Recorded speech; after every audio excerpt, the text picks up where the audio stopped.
Je m'appelle Carlotta Magnani, je suis doctorante au Centre Norbert Elias, sous la direction de Yannick Jaffré, avec une thèse qui porte sur la description et l'analyse des catégories de l'expérience des personnes sans-abri en situation de sans-abrisme sur Marseille. Donc, je vais vous présenter une petite partie de cette réflexion qui est encore en cours, c'est vraiment un travail en cours. Donc, les corpus de données mobilisés aujourd'hui est principalement issu du programme Comescope, constitué donc des 36 entretiens et des dizaines de sessions d'observation, où un intérêt central était porté aux situations d'interaction.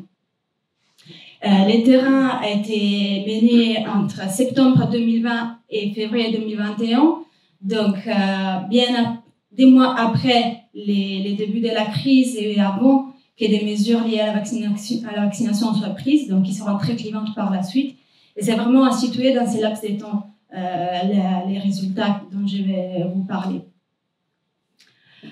Donc c'est une perspective très micro, très localisée, qui nous a permis de produire des descriptions assez denses, de trianguler les données et qui a produit une connaissance qui vraiment n'est pas alternative mais est à penser en complémentarité à celle plus quantitative qui vient de présenter mes collègues.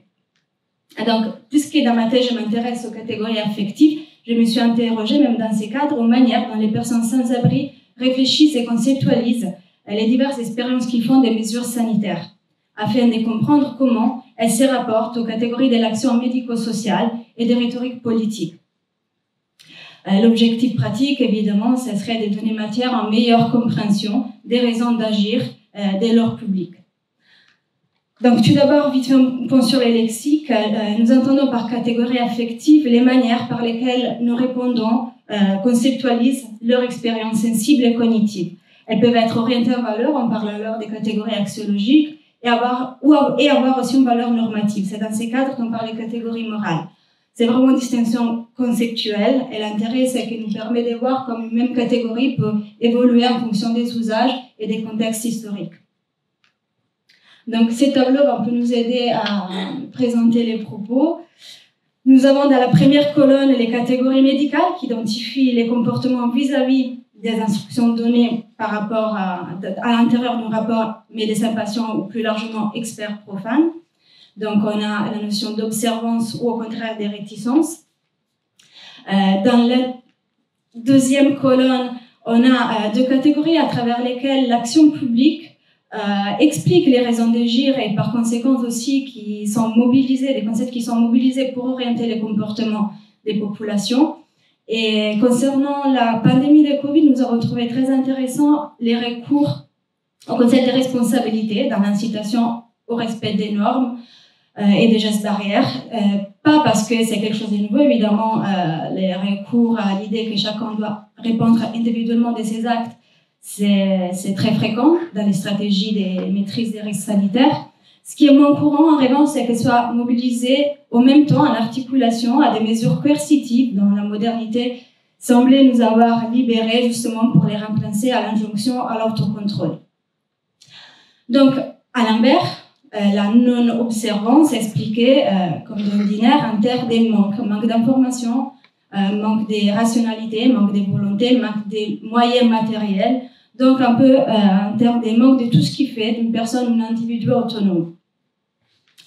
Ce que nous demandons alors, c'est est-ce que ces mêmes catégories sont opératives pour les personnes sans abri même? Concrètement, qu'est-ce que ça signifie de se confiner quand on n'a pas de logement?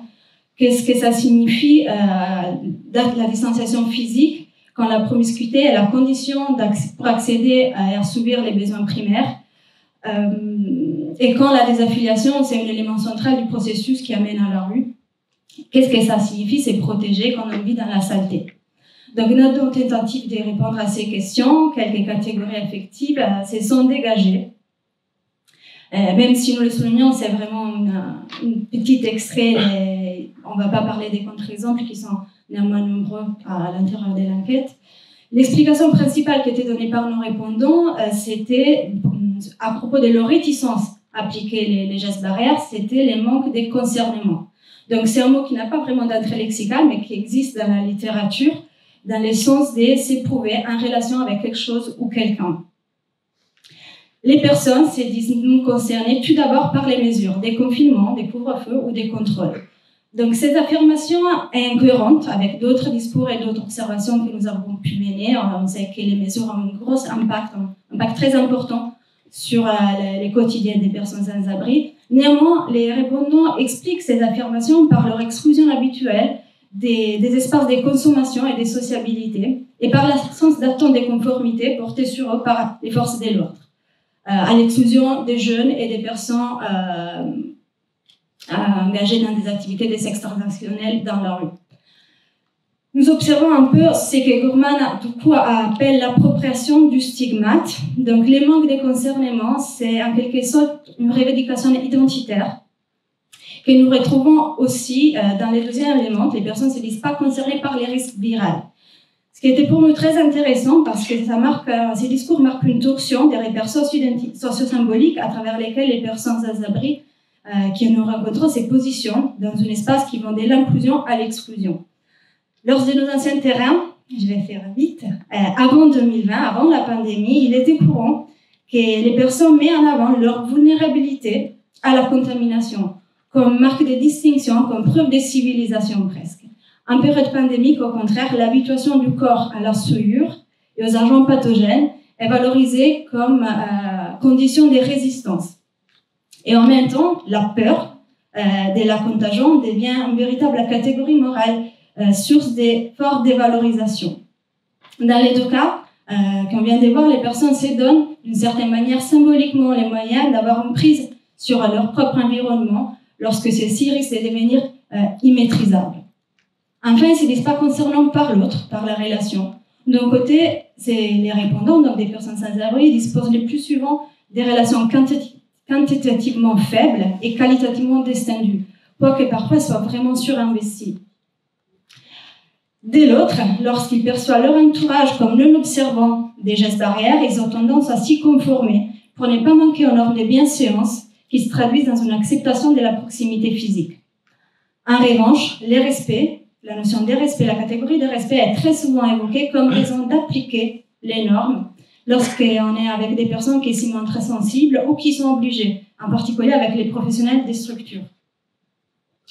C'est de respect en catégorie qui est utilisé vraiment de manière polysémique, utilisé pour exprimer son confirmation utilitariste, donc dans le cadre de la manche ou d'une activité de sexe transactionnel, mais aussi pour exprimer de l'empathie, de l'attachement, de l'implication à l'intérieur d'une relation.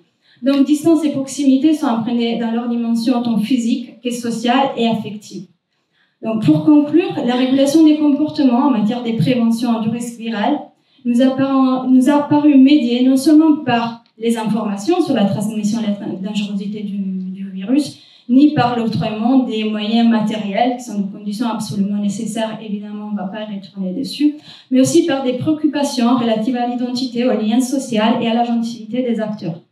Il reste encore beaucoup de travail à faire, il y a beaucoup d'éléments encore à analyser, dont on n'a pas le temps de parler aujourd'hui, mais ces quelques résultats, déjà, nous apparaissent intéressants, dans la mesure où ils nous suggèrent une décalage entre les catégories des politiques socio-sanitaires qui s'adressent à des individualités autonomes, censées être responsables à mesure de se projeter dans le futur, et les catégories de l'expérience vécues par les personnes dans les cadres d'existence marginale, dont la détresse n'est pas uniquement matérielle, et qui sont à quête d'attache, des repères familiers, des maintiens des soins, dans une situation où l'urgence est effectivement à l'horizon du quotidien.